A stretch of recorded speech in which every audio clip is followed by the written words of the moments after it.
Shalom umat Allah yang diberkati Tuhan. Senang menjumpai Bapak Ibu sekalian dimanapun berada. Tentu dengan harapan tetap sehat, diberkati di dalam segala kebaikan, kemurahan, dan kasih sayang Tuhan. Kembali bersama dengan saya Pendeta Dr. Hanas DTH dalam program Rem Ministry. Kita akan merenungkan firman Allah yang sejuk, yang membuat kita semakin bertumbuh, berakar, dan berbuah-buah di dalam Kristus Yesus Tuhan kita. Pelajaran hari ini tentang kuasa doa puasa. Kita ketahui bahwa jadwal puasa dimiliki oleh hampir semua agama. Bentuk puasa bersemedi sering dilakukan oleh orang yang mencari ilmu. Doa puasa bagi orang Kristen merupakan suatu kuasa untuk membuka gudang Allah, tempat sumber segala kekayaan Allah yang tak terhingga. Ada satu cerita yang menarik terkait dengan suatu kota yang sepi, ya, yang menjadi satu pusat kebangunan rohani. Sebuah kebangunan rohani terjadi di sebuah gereja di Sarnia, di Ontario, dan dengan cepat menyebar ke sekolah dan ke gereja-gereja lainnya di kota kecil dengan penduduk sekitar 70.000. Kebangunan rohani ini ditandai dengan banyaknya orang yang menerima keselamatan, bertobat, mengalami kesembuhan atau yang disebut dengan mujizat. Terjadi pelepasan dan hubungan dengan sesama yang dipulihkan secara luar biasa. Nah, ketika orang bertanya, mengapa bisa terjadi? Apa yang terjadi pada dirimu? Mengapa bisa ada sesuatu yang terjadi yang baik seperti ini? Maka Tim Gibbs, gembala gereja Bethel Pentakostal, di mana kebangunan rohani terjadi, menjawab bahwa Allah menjawab seruan hati kami yang rindu akan hadiratnya. Hadiratnya dinyatakan bagi setiap orang yang merindukannya, yang dapat didahului dengan doa puasa. Doa puasa juga sudah mengubah nasib bangsa Ukraina. Pemilihan presiden yang pertama kali diadakan di Ukraina bulan November dan Desember 2004 dipenuhi dengan kecurangan dan akhirnya dibatalkan oleh Mahkamah Agung Ukraina. Di pemilihan kedua yang dipandang lebih jujur dan lebih fair, Viktor Yushchenko menjadi pemenang dengan suara 52% melawan Viktor Yanukovych yang pro Rusia mendapat 44%. Bagi banyak orang Ukraina, kemenangan Yushchenko merupakan mujizat dari Allah yang didapat oleh atau melalui doa puasa yang dilakukan oleh umat Allah di negara itu. Ketika demonstrasi untuk pemilihan yang jujur dilakukan, umat Tuhan membuka dan menutup demonstrasi itu dengan doa. Bahkan tidak sedikit umat Tuhan yang berpuasa selama 12 hari sebelum akhirnya pemilihan pertama dinyatakan batal.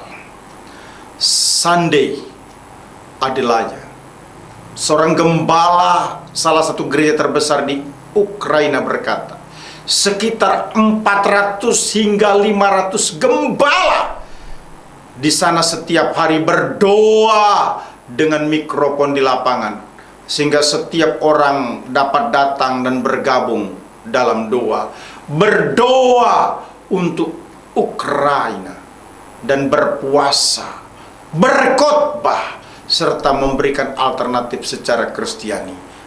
Doa puasa mengubah nasib sebuah bangsa. Umat Allah yang diberkati Tuhan, puasa adalah tindakan tidak makan dan tidak membuat diri sendiri menjadi egosentris, melainkan membuat diri mengesampingkan kesenangan diri dalam jangka waktu tertentu untuk mencari Tuhan dengan penuh kesungguhan, mencari kehendak Allah untuk dilakukan. Jadi tekanan puasa bukan hanya pada tidak makan, namun yang paling utama adalah mencari pimpinan Tuhan, mencari kehendak Allah. Puasa merupakan sebuah disiplin diri, sebuah cara untuk menyatakan bahwa betul-betul kita sangat berserah dan bergantung penuh kepada Allah. Beberapa arti puasa yang perlu kita perhatikan. Puasa bukanlah menyogok Allah untuk meminta dengan paksa, melainkan menyediakan diri dengan rela agar kehendaknya terjadi dalam hidup ini. Puasa bukanlah tidak makan atau menambah kuasa dan kekuatan kita seperti orang yang bersemedi dan sebagainya, melainkan mengurangi diri kita sehingga Roh Kudus dapat menjadi lebih dominan untuk menguasai, mengendalikan, mengontrol hidup kita. Puasa bukanlah ukuran berapa tinggi tingkat kerohanian kita, melainkan berapa rendahnya kita untuk merendahkan diri di hadapan Allah. Puasa bukanlah toleransi, merasakan betapa laparnya orang yang kekurangan makan, melainkan betapa laparnya kita akan Allah, betapa hausnya kita akan Allah, melebihi rasa lapar terhadap makanan dan rasa haus terhadap minuman. Puasa bukanlah untuk kita, melainkan untuk mereka dan untuk memuliakan Allah.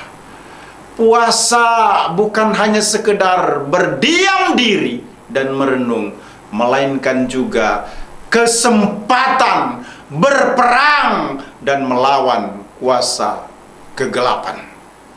Alkitab begitu jelas menyatakan adanya tuntutan untuk berpuasa. Matius 6 ayat 16 menyatakan, "Dan apabila kamu berpuasa, janganlah muram mukamu seperti orang munafik. Mereka mengubah air mukanya supaya orang melihat bahwa mereka sedang berpuasa. Aku berkata kepadamu, sesungguhnya mereka sudah mendapat upahnya." Anak kalimat ataupun juga klausa "dan apabila kamu berpuasa" merupakan terjemahan dari bahasa Yunani menggunakan istilah hotande nestau ete. Penggunaan dalam konteks ataupun modus subjungtif, satu bentuk kondisional. Kala kini, satu tindakan terus-menerus memberi arti bahwa kapanpun puasa itu dilakukan, selalu harus dilakukan dengan sungguh-sungguh, tidak munafik, karena yang menilai adalah Allah, bukan manusia. Kondisional memberikan makna. Apabila hanya dengan kemunafikan, tidak melakukan dengan sungguh-sungguh, lebih baik jangan melakukan sama sekali, karena puasa tersebut tidak berkenan dan tidak ada manfaatnya. Begitu penting puasa itu, Bapak Ibu. Itu sebabnya saya ingin menjelaskan beberapa manfaat puasa. Yang pertama, puasa mendisiplin tubuh di bawah kuasa roh. 1 Korintus 9 ayat 27 berkata, tetapi aku melatih tubuhku dan menguasai seluruhnya, supaya sesudah aku memberitakan Injil kepada orang lain, jangan aku sendiri ditolak. Paulus selanjutnya menjelaskan dalam Galatia 5 ayat 17, sebab keinginan daging berlawanan dengan keinginan roh, dan keinginan roh berlawanan dengan keinginan daging. Karena keduanya bertentangan, sehingga kamu setiap kali tidak melakukan apa yang kamu kehendaki. Umat Allah yang diberkati Tuhan, melatih tubuh berarti menguasai tubuh, artinya menolak keinginan daging. Salah satunya dapat dilakukan dengan cara berpuasa. Makna puasa yang kedua adalah puasa membawa terobosan dalam kuasa Allah. Matius 17 ayat 21 menjelaskan, jenis ini tidak dapat diusir kecuali dengan berdoa dan berpuasa. Murid-muridnya tidak bisa mengusir setan kecuali dengan doa dan puasa. Doa puasa merupakan langkah jitu untuk mengalami atau melihat kuasa mujizat, bahkan kuasa setan pun akan terkalahkan. Umat Allah yang diberkati Tuhan Yesus, menarik sekali. Makna puasa yang pertama, puasa mendisiplin tubuh di bawah kuasa roh. Kedua, puasa membawa terobosan dalam kuasa Allah. Ketiga, puasa melepaskan tekanan dengan kuasa Allah. Nehemia 1 ayat 4 berkata, ketika aku dengar berita ini, duduklah aku menangis dan berkabung selama beberapa hari. Aku berpuasa dan berdoa ke hadirat Allah semesta langit. Nehemia berpuasa ketika menghadapi pergumulan membangun tembok yang terbongkar dan pintu-pintu gerbang yang terbakar. Selanjutnya 2 Samuel 1 ayat 12 berkata, dan mereka, yaitu Daud dan orang-orangnya, meratap, menangis dan berpuasa sampai matahari terbenam karena Saul, karena Yonatan anaknya, karena umat Tuhan, dan karena kaum Israel, sebab mereka telah gugur oleh pedang. Daud berpuasa sebagai tanda turut bersimpati terhadap orang-orang Israel yang gugur di medan perang. Kita berpuasa sebagai cara untuk memohon agar mampu menghadapi pergumulan yang berat, kedukaan atau tekanan yang berat. Manfaat yang keempat, puasa melawan pencobaan oleh kuasa Tuhan. Matius 4 ayat yang kedua menyatakan, dan setelah berpuasa 40 hari 40 malam, akhirnya laparlah Yesus. Lalu iblis meninggalkan dia, dan lihatlah malaikat-malaikat datang melayani Yesus. Yesus setelah berpuasa 40 hari 40 malam, maka ia dicobai iblis. Namun alhasil menang, sehingga malaikat-malaikat melayani Yesus. Puasa, penyerahan penuh kepada Allah, menjadikan kita mampu menolak godaan iblis maupun pencobaan lainnya. Wow, luar biasa. Makna puasa yang kelima, puasa memberi arahan karena kuasa Allah. Kisah Rasul pasal 14 ayat 23 menyatakan, di tiap-tiap jemaat rasul-rasul itu, yakni Paulus dan Barnabas maksudnya, menetapkan penatua-penatua bagi jemaat itu, dan setelah berdoa dan berpuasa, mereka menyerahkan penatua-penatua itu kepada Tuhan yang adalah sumber kepercayaan mereka. Paulus dan Barnabas mendapatkan arahan dari Tuhan untuk memutuskan atau menetapkan penatua dan menyerahkan penatua tersebut kepada Tuhan untuk kepentingan pelayanan. Puasa atau penyerahan total kepada Allah membuat kita melihat atau merasakan arahannya atau pimpinannya untuk diri kita sendiri, untuk keluarga, untuk bisnis maupun pelayanan kita. Umat Allah yang diberkati Tuhan, manfaat ataupun makna puasa yang keenam adalah puasa memulihkan kesehatan oleh kuasa Allah. Yesaya 58 ayat yang keenam berkata, bukan, berpuasa yang kukehendaki ialah supaya engkau membuka belenggu-belenggu kelaliman dan melepaskan tali-tali kuk, supaya engkau memerdekakan orang yang teraniaya dan mematahkan setiap kuk.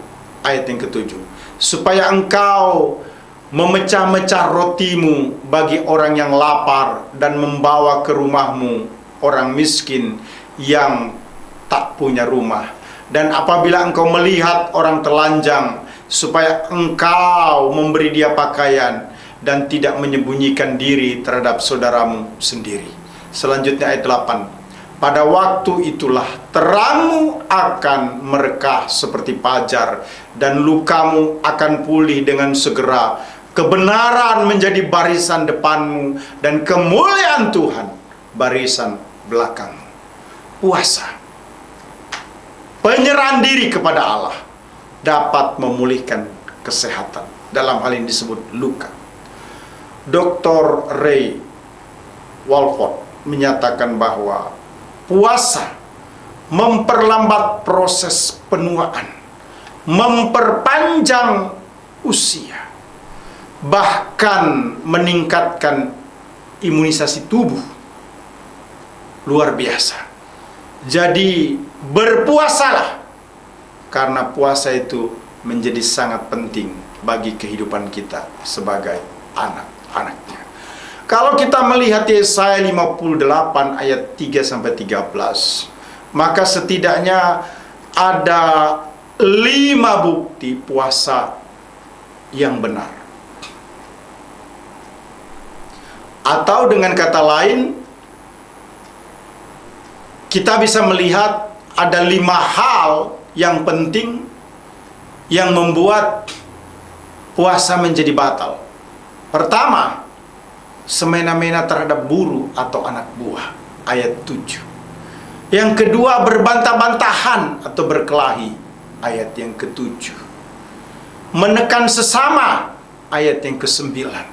Memfitnah, ayat yang ke-9.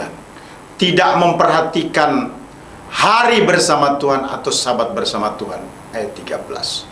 Selanjutnya kita juga bisa melihat setidaknya ada 10 cara, metode yang benar yang ditunjukkan ketika seseorang berpuasa.